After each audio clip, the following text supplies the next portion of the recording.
Assalamualaikum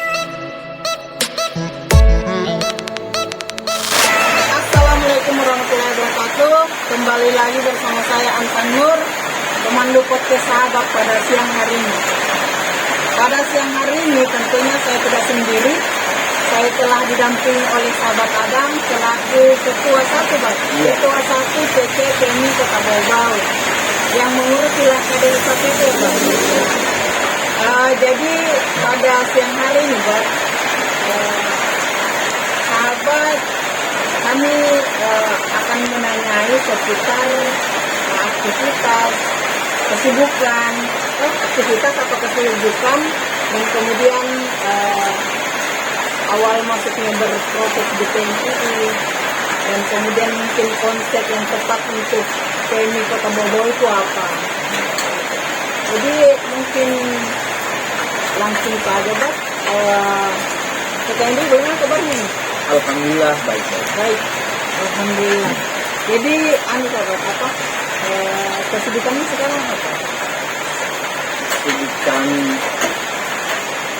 itu dua sih, mengurus kampus dan organisasi. Dan saat ini juga karena saya dikerjakan sebagai ketua satu, kesibukan ini terbagi. Iya, terbagi. Terbaginya apa Pak? Terbaginya di mana begitu?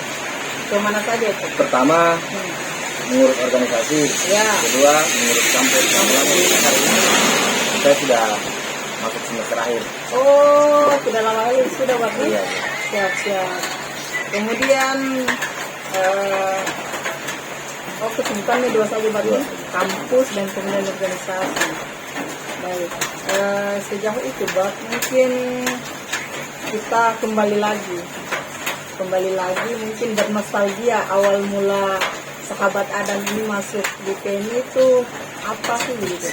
Kemudian berproses, sempat juga kemarin menjabat sebagai ketua komisariat buat di Midayan, ketua komisariat Midayan, kemudian sekarang lagi sudah naik di cabang, langsung diberi tanggung jawab sebagai ketua satu. Itu mungkin kita bernostalgia dulu Pak.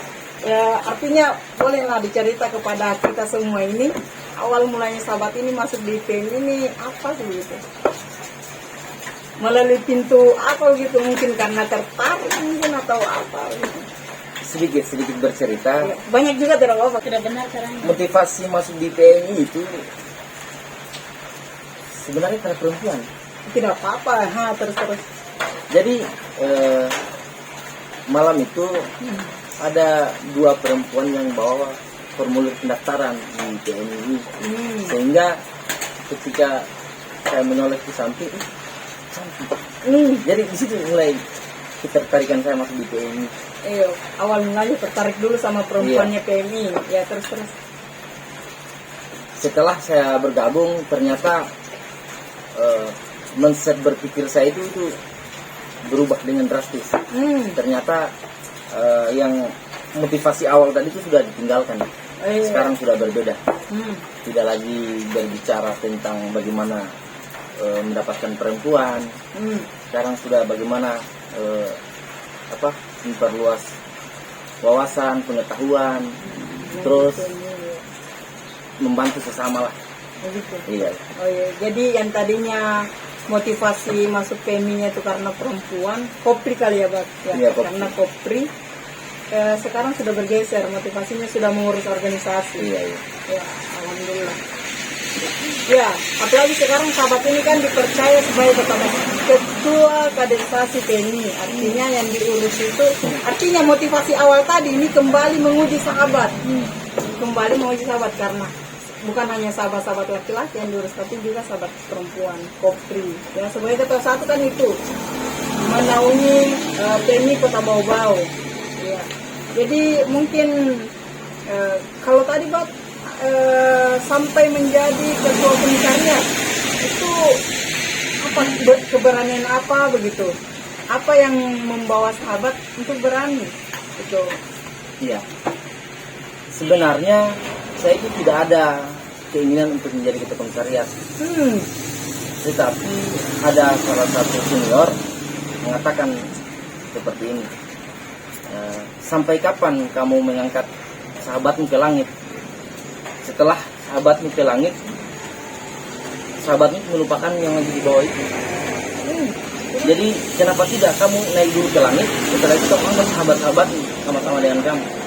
Mungkin karena itu saya mau menjabat jadi maksudnya motivasi sama iya, sahabat motivasi sama sahabat. senior Sahabat senior. yang motivasi. Jadi memberi penguatan agar sahabat tidak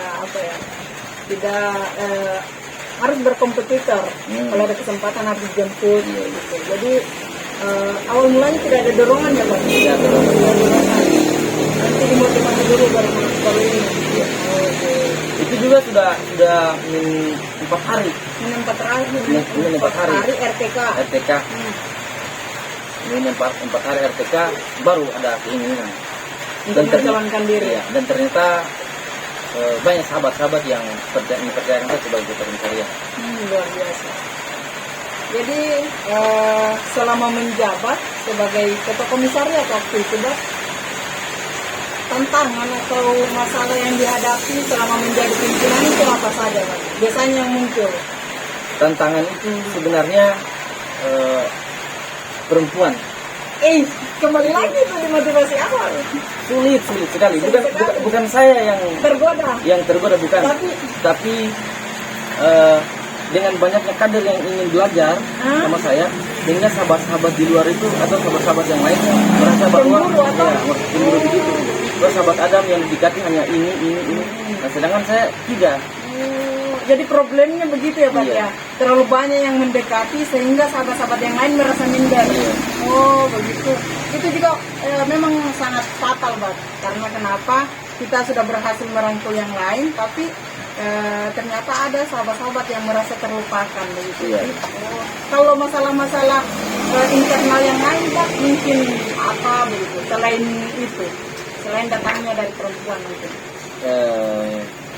Paling baperan itu gimana? wilayah adu gagasan, terus ada yang kalah ada yang menang, itu di luar masih terbawa-bawa bapernya itu. Dia rasa tidak senang. Begitu. Jadi artinya masalah internal, masalah eksternal tidak mampu dipetakan ya Pak? Iya Pak. Artinya dibawa-bawa terus. Dibawa-bawa. Gitu. Artinya tidak selesai di situ saja sekarang. Ya, jadi sahabat Adam ini memang sih kalau kita mau bicara jujur, saya saja yang terpesona Pak. Memang sahabat Adam ini manis. Jadi tidak menutup kemungkinan perempuan untuk tidak berdekat. Iya. Iya. Boleh. Ya, jadi ini Bang, bicara soal kaderisasi cabang. Dengan jumlah kader kita mungkin yang membludak banyaknya, dan kemudian artinya tidak terkontrol lagi karena kaderisasi PMI cabang Kota Bogor ini setahu saya sangat masif, aktif. Tidak apa banyak perekrutan kadernya itu aktif. Jadi banyak sekali kader-kader kita. Nah, melihat kondisi itu sahabat, mungkin ada regulasi kaderisasi model apa sih begitu yang pas untuk mengawal kaderisasi PMI Kota Bogor yang membuat dia beda begitu. Jadi karena saya dipercayakan sebagai ketua satu, ini Berat. tantangan besar. Berat. Kenapa kemudian saya melihat juga PMI Kota Bogor saat ini itu kaderisasinya semakin bagaimana? Semakin artinya komunikasinya tidak kaderisasinya semakin besar. Iya. Dengan melebarkan sayap di wilayah Uteng, terus beberapa kampus-kampus kita sudah mendirikan komisi persiapan. Itu tantangan besar untuk saya, bagaimana kaderisasi itu tetap berjalan, tetap masif. Nah, dan saat ini saya sementara mempersiapkan modul kaderisasi yang mungkin bisa dipakai 2-3 tahun ke depannya. Alhamdulillah. Sehingga PMI Bau-Bau bisa mempunyai rujukan. Khususnya rujukan materinya ya. Iya, memang kan secara nasional kita punya rujukan, namun kalau kembali ke wilayah kita menggunakan itu sesuai dengan kita mengkonsumsi itu sesuai dengan kebutuhan kita di wilayah. Iya betul sekali Pak. Jadi sejauh ini mungkin mengawal internal, ini sahabat sudah ada kendala atau apa? Masalah yang dihadapi sekarang dalam mengawal internal ini apa? Alhamdulillah tidak ada, belum ada kendala. Semua baik-baik saja, berjalan lancar. Dulu sempat. Oke. Ya baik. Jadi sahabat Adam ini kan selaku ketua kaderisasi PCPMI Kota Bau-Bau ini sejauh ini mengawal internal kaderisasi mungkin sudah ada kendala atau masalah. Bolehlah kami dulu diceritakan dari. Iya. Kendala saat ini pertama itu kampus. Ya. Karena kebetulan juga saya sudah semester akhir, sehingga titik fokusku itu kampus organisasi, jadi agak sulit membagi waktu. Kedua itu sementara membuat modul kaderisasi, itu sih yang membuat beberapa kendala. Terus ini yang paling urgent, yang paling urgent itu sahabat-sahabat di pengurus cabang itu ada beberapa yang telah diberikan tanggung jawab, mereka bekerja tidak sesuai tupoksinya atau yang telah diberikan kepada organisasi. Contohnya wilayah keagamaan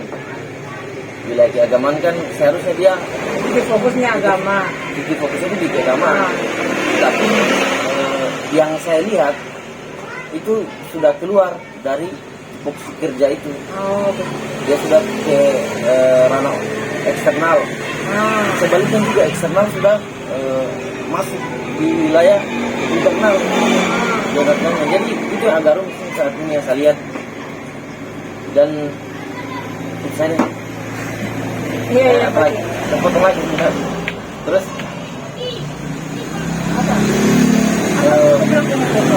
iya, saya itu yang potong ya. Potong dulu ya nih. Ya baik. Jadi agak rumit berarti. Jadi ada faktor internalnya sahabat sama faktor eksternal yang datang dari dirinya sahabat. Iya. Ya memang terkadang kita ini sebagai pengurus kadang terlena dan kemudian lepas kontrol. Kita sudah diberi tanggung jawab organisasi sebagai internal misalnya, seharusnya mengawal kaderisasi malah ke eksternal. Kemudian eksternal juga seharusnya mengawal eksternal, mengawal wilayah luar, ini sudah masuk di internal. Keagamaan juga pun begitu. Saya pun juga begitu kadang. Jadi memang agak apa ya? Kita selalunya keluar daripada tanggung jawab itu. Saya tidak tahu juga faktor apa yang melandasi itu, berarti biasanya terjadi barang-barang. Mungkin tidak kesibukan lain kan? Tidak kesibukan lain ya Pak. Iya. Jadi juga. Ya artinya kembali lagi kepada ini sih Pak. Kembali lagi kepada apa? Kepada kesadaran. Kita harus sadar betul bahwa posisi kita ini di wilayah sini. Ya, itu salah satu harapan saya juga. Iya, eksternal itu tetap kepada tupoksinya juga, wilayah eksternal, internal juga begitu, keagamaan juga begitu, sehingga kita bisa betul-betul titik fokus, ya. Terus kemasifan dalam berorganisasi, menjalankan organisasi itu bagus. Betul sekali. Saya sepakat sekali dengan itu. Nah, kemudian karena berhubung kita sudah berada di penghujung bincang-bincang kali ini, Pak, ini mungkin saya juga meminta untuk close statement mungkin, Pak. Harapan-harapannya untuk PMI ke depan agar lebih baik. Pertama, harapan saya itu kepada seluruh kader-kader PMI saya Kota Bau-Bau. Untuk bagaimana jati dirinya itu betul-betul didapat di PMI dengan melalui ikut sekolah-sekolah, kajian-kajian, dan memupuk jiwa kepemimpinan itu, sehingga kedepannya calon-calon pemimpin muda kan bisa dilihat. Bisa dilihat ya dari prosesnya begitu. Iya. Bisa lihat bahwa dia itu calon pemimpin. Iya.